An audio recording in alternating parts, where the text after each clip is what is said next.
Hey gang, Space-Time Badass here. So this time, excuse the smoking. Um, I don't know what kind of message it sends that I can't stop smoking long enough to record a video, so I'm super sorry, guys. I know some of you were suggesting that I get a vape, and I have one, and I just can't use it for long. But anyway, today I want to talk about lucid dreaming and how we should view that, and kind of a little bit about some of the information that people are giving and what you should follow, I guess. But overall, I guess that's your distinction to make. So, um, when people talk about lucid dreaming, some of those people will give it some sort of mystical approach or feel to it. They will often suggest spiritual sort of things along with lucid dreaming. Not often, and I see the number of people doing this greatly decreasing. I think the community right now is doing a really good job about it right now. It just kind of going more off of facts and as a science or a study as it should be taken, rather than putting philosophy and beliefs behind it. But in order to talk about lucid dreaming objectively, we need to look deeper into some of the practices. I'm talking specifically about visualization practices, even meditation practices, which I do enjoy meditation, and I think it's a helpful practice to have, and I think it does help lucid dreaming, but I don't think it's required. It's obviously not required, but there are a lot of people who are really pushing for that, or who feel that in order to be good at lucid dreaming, you need to do that. And not everyone has time for that. And it just isn't objectively necessary for lucid dreaming. And specifically visualization as well, as I mentioned. There are a lot of visualization practices out there, and these are valid practices for some people. I don't think that they work for all people. And that's simply because visualizing something and seeing, feeling, hearing, touching, whatever you're visualizing in your mind, it is no different to the brain than actually experiencing those things. So when using visualization in that way for relaxation outside of a lucid dream, I think visualization is very helpful inside of a lucid dream, but really only then, personally. But they do help some people feel more relaxed, but I mean, looking at it objectively on what we know about the brain, it's not going to get you ready to go to sleep. It's going to make the brain more active. Along with that, in visualization, a lot of visualization practices that people are using for lucid dreaming, I've noticed in talking to a lot of you, that they're recycled practices from like New Age spiritual practices, which are themselves also pretty much recycled from other sources. So you can really link it back to a religious practice definitively. But the idea of, there's a lot of them, where basically imagining your body, anything going on with your body, imagining a circle around your body, is very like pagan, and that's a protective circle. Or even if it's not presented as a protective circle, imagine a ball of light, starting, at your feet and going up through your body, whatever, warming you or relaxing you. It's really, a lot of these practices are based off of the same premise, that focus on certain body parts and try to relax them. And some people even suggest doing these multiple times. And so if it's a relaxation practice, this visualization relaxation practice, and there's so much to go into with relaxation as well, but I already pretty much covered that. But it's a whole can of worms, relaxation, and I have another video where I talk just about that, so I'll probably link it somewhere. But if it's a visualization relaxation, you shouldn't have to do it really more than once. And while you're visualizing and trying to get all this sensory input and imagine it, feeling it in your head, you're kind of putting your body through feeling, not your body, putting your mind as if you were actually experiencing it. I didn't explain that well, but it's like, as I said last time, when the brain, what you imagine in the brain, whenever you imagine something, light, sensory input, heat going up through your body, you're not only focusing and making yourself more aware of those body parts, but you're also making the brain active in the regard that your brain experiences it as if it were actual reality. So, it's not really all that relaxing, is it? And how helpful is this visualization practice, especially when we put these religious or dogmatic or in some way indoctrinated with a sense of otherworldly knowing or experiences into lucid dreaming? We're polluting that. So when we talk about these things also, there is a high possibility of talking about out-of-body experiences, which you guys might know how I feel about those. I have out-of-body experience videos. But I clearly look at these two things as I experience them and deduce things from experimentation and trying to take them as far as I can. Out-of-body experiences is something that I'm a lot less knowledgeable about out-of-body experiences than I am lucid dreaming. But I do distinctly categorize them separately because of the experiences that I've had have felt very vivid and hard to distinguish from reality's vividity and presence than even the most powerful lucid dreams that I've had. So I do categorize them, plus there is a separation event. So either way, I'm not saying if I think out-of-body experiences happen only in the mind or somewhere else off somewhere. I don't know. I don't care. Maybe I'll find out. Maybe I won't. Whatever. But we can't really put these sorts of spins on things and relating out-of-body experiences to lucid dreaming. We have to be very careful in how we approach that and how we communicate about that, because I think we need to have the most objective conversation possible and learn as much as we can and experience it all for ourselves so we can reach a consensus. And lose your train of thought. So yeah, we have to be very careful about how we approach talking about these two subjects.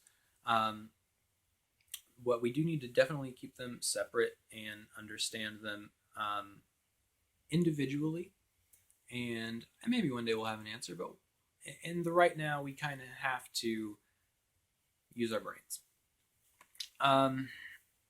What else with lucid dreaming when we talk about it? It's not scary. It's not bad in any way, really. I mean, it can be depending on how you use it, as with anything else in life. We have to be really smart when we talk to people about lucid dreaming, like I'm not being right now. But in conversation one-on-one with people, we need to be eloquent about it, because there's still a lot of misinformation out there, even amongst the people who feel that they know a lot about it. And the general consensus about lucid dreaming, people still kind of aren't sure.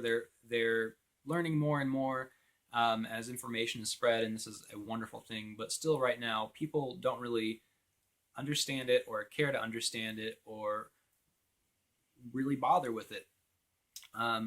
So that has caused a lot of people to kind of shift and perceive it as something bad or something weird or alien that no one wants touched in the kind of mainstream. So this is something I think lucid dreaming is a great tool that we can use to better ourselves and better our lives. I see it being used more in therapy in the future, and being a more structured tool in that way, that people who actually know what they're doing and how it works, like for real though, like scientifically know it in the future, will be using the structured practices of lucid dreaming to help people through a lot of their traumas, rather than using drugs or what have you.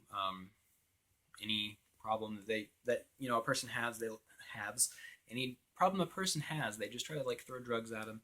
And I think pharmaceutical wise, we need to stay out of that and move towards a more natural mental health picture. And I think lucid dreaming will be a very big part of that. So we need to be very careful not to pollute lucid dreaming through the information that we share. Um, of course, there are always people who don't know about lucid dreaming who will follow a process probably when learning about it, depending upon what they're exposed to. But if we start pulling away the things that they're exposed to early on when learning and searching about lucid dreaming, i.e., all of the religious visualization, bad information sort of thing, and just kind of get it blank slate. Here's what it is. There's so many ways to do it, but we need to narrow it down, and we all really need to kind of stop coming up with these like little names for things that could go otherwise unnamed or were fine just before, rather than making them like a thing. That's not to say like wild and mild and filed and SSILD and DILD dialed. That's not to say that those are invalid. We need to know names to differentiate the different types if it's distinct enough. But when we start coining terms just to coin them with lucid dreaming, it's still in its infancy enough to where someone can. I mean, not in its infancy. We've been doing it for years and years. But in the modern society, it's in its infancy enough in being introduced to people that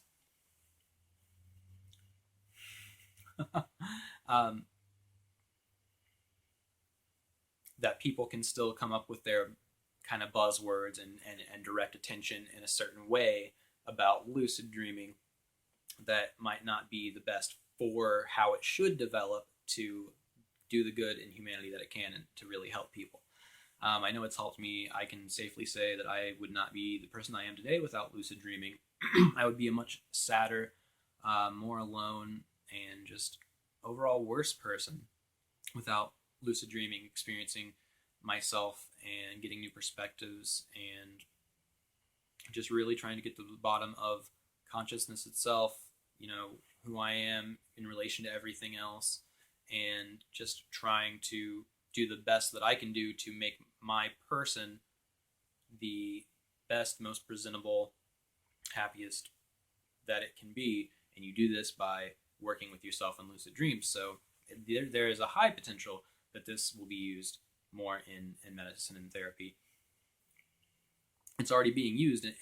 Some therapists do it, but even still, we're going to learn more to where it will be a rock solid practice. So until that time comes, guys, I guess I just want to say that we should really research where we're getting our information from, objectively look at that information, and use our brains. We shouldn't be trying and wasting our time on practices that won't help, and we should be able to recognize practices that won't help by reading them, not wasting our time trying them, because I think we're to a point now where we should start compiling the information.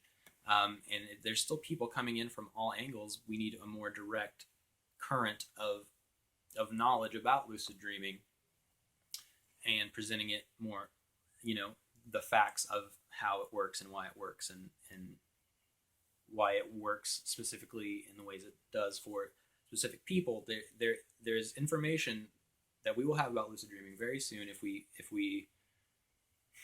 I feel like I'm being like talking like I'm crazy, like stuttering and like getting really intense about it. But if we just be more objective about it and spare others, the more seasoned lucid dreamers, spare others of making the same mistakes that we made in trying all of these techniques out, because I wouldn't be saying what I'm saying if I hadn't been duped by every single one of them along the way. So, I did, through a life event, end up lucid dreaming without trying it first, but after a while, it stopped happening, and I had to learn how to do it. And going through all of the bad information, and even still, I'm picking up on things that this isn't good or right for lucid dreaming, and I'm changing it and adapting how I lucid dream every day. Not every day. That's I don't lucid dream every day. Like every few weeks, man. Like every month. Like several times a month, I guess I would say. But that's how often I'm evaluating it. But but certainly, guys, the more advanced people need to kind of be like, okay, guys, this is kind of bullshit, and here's why, and here's the science behind it, and here's what we should be doing, and here's why, and here's the science behind it. So let's kind of get lucid dreaming some more clarification. Let us be the filter between the tap of lucid dreaming and the glass of the modern people. So yeah, I think that's all I had to say. Just kind of rant a little bit about lucid dreaming, how I think we should look at it, and the future of it, and all kinds of shit that I didn't even plan on talking about. But here it is. Thanks for watching. I'm Spacetime Badass.